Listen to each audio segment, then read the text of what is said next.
एक गरीब आदमी था। उसने बड़ी मुश्किल से थोड़े से पैसे का इंतजाम किया। इंतजाम करके वो जो लकड़ी की दुकान होती है उस तरह की एक छोटी सी दुकान बनाई। 1 किलो आलू लेकर आया और उन आलूओं से समोसे बनाकर समोसे बेचना शुरू किया। अब समोसे उसने अच्छे बनाए। कुछ कस्टमर्स आने लगे उसके पास। वो समोसे उसके खाने लगे। धीरे धीरे करते हुए कस्टमर्स बढ़ने लगे, ग्राहकों की संख्या बढ़ने लगी। अब समोसे भी उसके बिकने लग गए थे। तो उसने आलूओं का ऑर्डर 1 किलो की जगह बढ़ा के 10 किलो कर दिया। अब 10 किलो के समोसे बनने लगे, वो समोसे बिकने लगे। अब थोड़ा सा चूंकि उसकी दुकान को टाइम हो गया था और समोसे भी अच्छे बना रहा था, तो थोड़े से कस्टमर्स और इंक्रीज हुए। समोसे की सेल और बढ़ने लगी। अब उसने 30 किलो आलू का ऑर्डर शुरू किया। अब 30 किलो आलू के समोसे बनने लगे। कस्टमर्स और बढ़ने लग गए और बढ़ने लग गए। उसकी दुकान थोड़ी सी पहले से अच्छी तरह चलने लगी। अब धीमे धीमे ऐसे ही करते करते जब दुकान और बढ़ गई, आलू का ऑर्डर और ज्यादा बढ़ गया, समोसे की सेल और बढ़ गई, तो वो लकड़ी की छोटी सी दुकान छोड़कर उस आदमी ने वहां पे एक दुकान ले ली। अब वो समोसे अपनी दुकान से बेचने लगा। अब दुकान से बेचने लगा, कस्टमर्स और इंक्रीज होने लगे, उसकी सेल इंक्रीज होने लगी। उसके जो आलू का ऑर्डर था वो 1 कुंटल हो चुका था। अब 1 कुंटल आलू उसके समोसे में लग जाया करता था। धीरे धीरे पैसा आना स्टार्ट हुआ। जब उस व्यक्ति के पास पैसा आना स्टार्ट हुआ तो उसने सोचा कि मेरा जीवन गरीबी में निकला, अब थोड़ा सा पैसा आ गया है, तो मैं अपने बेटे को अच्छी शिक्षा देता हूं, अच्छे स्कूल में इसका दाखिला करा देता हूं।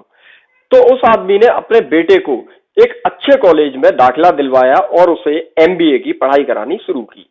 अब बेटा अपनी एमबीए करने लग गया। एमबीए उसकी पूरी हुई। पूरी एमबीए होने के बाद वो वापस लौटा। पिता को लगा कि मेरा बेटा एमबीए करके आया है, अच्छी पढ़ाई, बड़े कॉलेज से पढ़ाई करके आया है, तो मैं अब ये अपना बिजनेस अपने बेटे को दे देता हूं। मैंने बिना कुछ पढ़े, अंगूठा छाप अनपढ़ आदमी हूं मैंने इस बिजनेस को इतना बढ़ा दिया।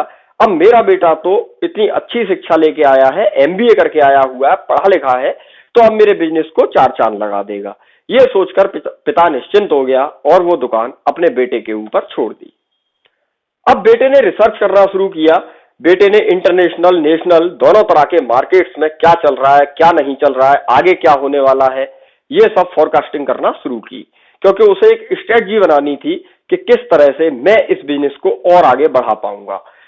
उसने जब रिसर्च करना शुरू किया तो काफी सारी कंपनीज की, विशेषज्ञों की रिपोर्टें पढ़ी उसने। रिपोर्ट पढ़ने के बाद बेटे को समझ आया कि अब जो आगे आने वाला समय है वो मंदी का दौर शुरू होने वाला है, रिसेशन आने वाला है।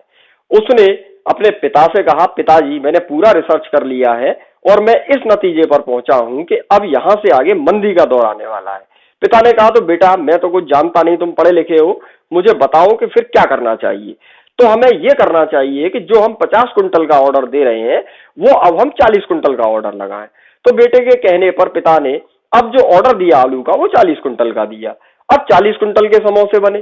40 कुंटल के जो समोसे बने तो कुछ जो बाद में आने वाले कस्टमर्स थे उनको समोसे नहीं मिल पा रहे थे, समोसे थोड़ा पहले ही खत्म हो जाते थे। कुछ कस्टमर्स लौटने लगे। अब जब कस्टमर समोसे नहीं मिल रहे हैं, लौटने लग गए, तो थोड़ा सा उनका सेल डाउन हुआ और पहले की तरह दुकान का मुनाफा नहीं हो पा रहा था। तो पिता ने बेटे से कहा कि बेटे तुम ठीक कह रहे थे, मंदी का दौर तो वास्तव में शुरू होता दिखाई दे रहा है, क्योंकि हमारी सेल पहले ज्यादा थी, अब थोड़ी सी कम हो गई है। बेटे ने कहा, पिताजी अभी तो और होने वाली है। तो बोले अब क्या किया जाए? बोले अब एक काम कीजिए, 40 की जगह अब 30 कुंटल का ऑर्डर लगाइए। अब पिता ने 30 कुंटल का ऑर्डर लगाया। अब थोड़े से कस्टमर्स और वापस लौटने लगे, सेल और भी डाउन हो गई, बिजनेस थोड़ा सा और डिस्टर्ब होने लगा। अब पिता ने कहा, भाई ये भी बात ठीक की बेटा तुमने, तो ठीक रहा, अभी आगे क्या करना है? बोले पिताजी 20 कुंटल आलू। अब 20 कुंटल आलू का ऑर्डर लगाया। धीमे धीमे करके 10 कुंटल, 10 के बाद 5 कुंटल, 5 कुंटल के बाद अब कस्टमर्स धीरे धीरे और कम होने लग गए।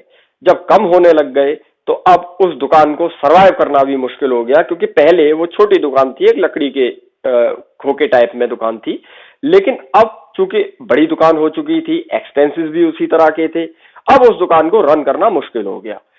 हालत ये हुई कि उस दुकान का शटर गिराना पड़ा और उसके ऊपर ताला लगाना पड़ा। अब बाप और बेटे दोनों बैठे हुए थे। तो पिता ने बेटे से कहा कि बेटे अच्छा हुआ मैंने तुम्हें एमबीए करा दिया और तुम पढ़ के लिख के वापस आए, कम से कम तुमने ये तो पता कर लिया कि आगे मंदी का दौर आने वाला है, रिसेशन आने वाला है।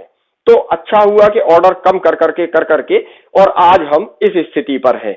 नहीं तो हमारा जो कुंटलों का ऑर्डर अगर जा रहा होता और आज देखो कस्टमर एक भी नहीं है हमारी दुकान पे, तो हमारा पूरा का पूरा आलू सड़ जाता, नुकसान हो जाता। तो ठीक हुआ तुम्हारी पढ़ाई ने, तुम्हारी शिक्षा ने आज हमें बहुत बड़ा घाटा होने से बचा लिया। तो दोस्तों यही है सच्ची कहानी। किताबी ज्ञान अपनी जगह पे है, लेकिन बिजनेस के लिए या जिंदगी में सफल होने के लिए प्रैक्टिकल होना बहुत ज्यादा जरूरी है। तो दोस्तों आपको वीडियो कैसी लगी कमेंट में बताना ना भूले। वीडियो अगर अच्छी लगी तो लाइक करें, शेयर करें, चैनल को सब्सक्राइब कर दें, बेल आइकन को प्रेस कर दें।